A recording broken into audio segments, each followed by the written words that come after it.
સુરતમાં એટીએમ કાર્ડના પાસવર્ડ જાણી અને પૈસા ઉપાડનાર બે ઠગ સકંજામાં આપ્યા છે. ઉત્તર પ્રદેશથી આરોપી અનિલસિંહ અને અનિલકુમાર સરોજની ધરપકડ કરવામાં આવી છે. બેંકમાં રૂપિયા ઉપાડવા આવતા ગ્રાહકોને નિશાન બનાવતા હતા.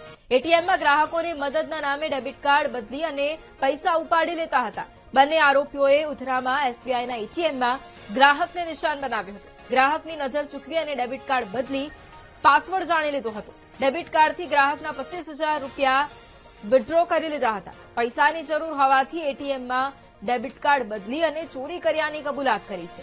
બંને આરોપી ગુનાહિત ઇતિહાસ ધરાવતા હોવાનો તપાસમાં ખુલાસો થયો છે.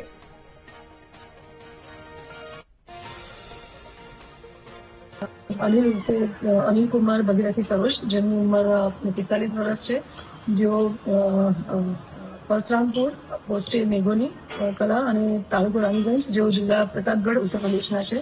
એમની સાથે જે એનો ફ્રેન્ડ આવેલો હતો અનિલ ઉર્ફે કાલિયા, સન ઓફ ઓમપ્રકાશસિંહ જાતે સિંહ, જે ટ્રેનમાં ચા નાસ્તો વેચવાનું કામ કરે છે અને એ પણ ગામ ઢેરમના થાના, મોહનગંજ દેહાત અને તાલુકો સદર, જિલ્લા પ્રતાપગઢના છે. આ બંને જણા ત્યાંથી એમના કામના સંદર્ભમાં ઉત્તર પ્રદેશથી સુરત આવ્યા હતા. પૈસા ખલાસ થઈ જતા એમણે એટીએમમાં આ પ્રકારે મોડસ ઓપરેન્ડી થઈ અને એટીએમ કાર્ડની ચોરી કરી અને બીજી જગ્યાએ જઈ અને પૈસા વિડ્રો કર્યા હતા.